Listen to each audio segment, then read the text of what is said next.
Good morning, Overall Middle School students. This is Mr. Woolley. And remember, the information contained in this video is intended to be viewed only by the students in Mr. Woolley's classroom. By watching the video, you agree that you will not record or share the video with anyone who is not a student in Mr. Woolley's class. All right, welcome to Lesson 7.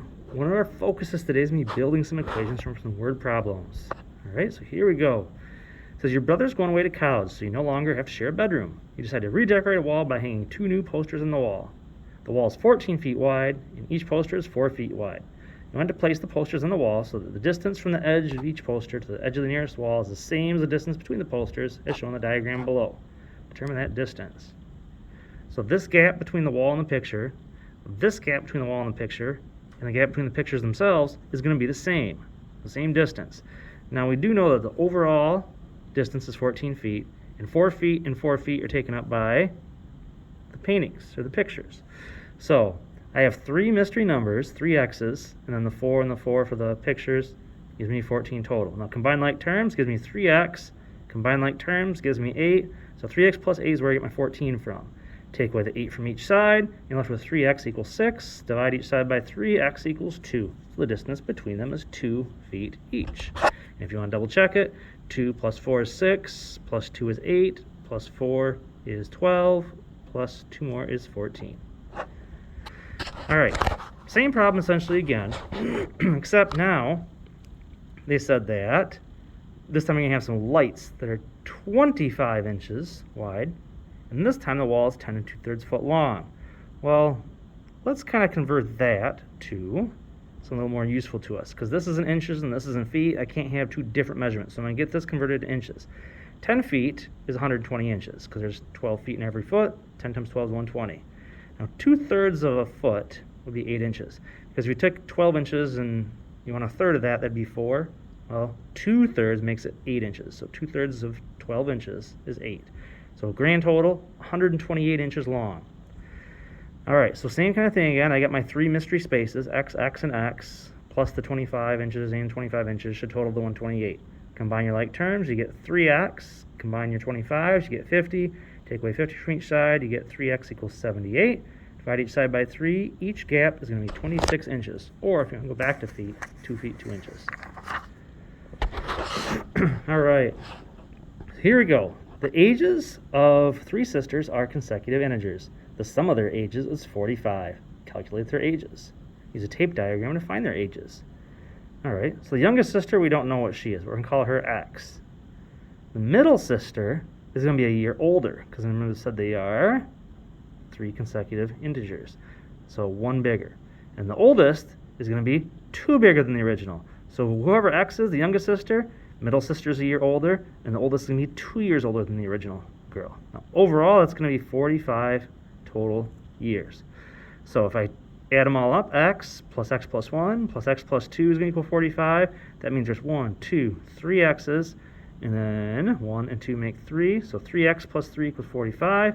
Take your 3 away from each side, and you get 3x equals 42. Divide each side by 3, x is 14. Now here's where stuff gets a little different today. You actually have to do something with your answers. If x is 14, that is the youngest sister's age, remember. X is the youngest sister. The middle sister is x plus 1, so you need to take 14 plus 1. She is 15. The oldest sister is x plus 2, so you take 14 plus 2, and you get 16 there. All 3 together, if you add them up, it does give you 45. All right. Next up, Sophia pays $19.99 membership fee for online music store. And she also buys 2 songs from a new album at a price of 99 cents each. What is the total cost? Well, 99 cents, there's the 2 songs, and the $19.99 membership fee comes with a total of $21.97. If she purchases N songs for 99 cents each, write the expression for the total cost. Well, you take 0.99 times N, however many songs she buys, then add it to your $19.99 for the overall membership fee. Sophia's friend has saved $118, but is not sure how many songs she can afford if she buys the membership and some songs. Use the expression from part B, right here, to write an equation that can determine how many songs Sophia's friend can buy. So 99 cents times however many songs, plus that $19.99 fee, is going to give us the $118. So how much can she buy with this? Well, let's get rid of the $19.99 membership fee out of the way. So take that away. So you got 0.99 equals 98.01. That's how much money she has left to spend on songs. So divide each side by 99 cents. Divide by 99 cents, it leaves you with 99 songs. So, using this equation, can she buy 101, 100, or 99 songs? Well, if you plug 101 into there, 99 cents times 101, plus the $19.99, it gives you $119.98. No, it's too much because you only have $118. 100 songs, 99 cents times 100 songs, plus the $19.99 fee, gives you $118.99. No, it's more than $118. And 99 cents, we already proved it up here, but let's double check it. 99 cents times 99 songs, plus $19.99, gives you $118 even, so yes, that will work. All right, next up, on some of our examples here. It says check whether the given value is a solution to the equation. 4 times n minus 3 is supposed to be equivalent to negative 2 times n plus 9. Now if n equals 2, are these equivalent to each other? Well, 4 times 2 minus 3, I just plugged the 2 in for the n there, should be equivalent to negative 2 times 2 plus 9. So all I did essentially was put the 2 in where the n goes. Now if I want to solve that, 4 times 2 is 8, so I get 8 minus 3. Negative 2 times 2 is negative 4, so I get negative 4 plus 9. Now if I actually want to solve this, 8 minus 3 is 5, negative 4 plus 9 is 5, so 5 and 5 are equivalent. Yes, 2 is a solution to that equation. Let's take a look at another one. I got 3 times, I got a grouping of y plus 8, and it's supposed to be equivalent to 2y minus 6. Now y is supposed to be 30, so I'm going to substitute in the 30, so 3 times 30 plus 8, and it's supposed to be equivalent to 2 times 30 minus 6. Well, 3 times 30 plus 8 is 38. 2 times 30 is 60. I'm supposed to take away 6. So 3 times 38, 114. 60 minus 6, 54. Those are not equivalent. So that's a no. That does not work. All right, number 2. The equation is 5 plus negative 8 times n equals is 29. Is 3 a solution to this? Well, if I put a 3 right here, negative 8 times 3 is negative 24. 5 plus negative 24, is that equal to 29? No, because negative 19 is not equal to 29. Is negative 4 a solution? Negative 8 times negative 4 gives you a positive 32.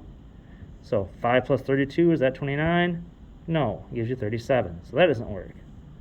Is negative 3 a solution? Negative 8 times negative 3, that's a positive 24.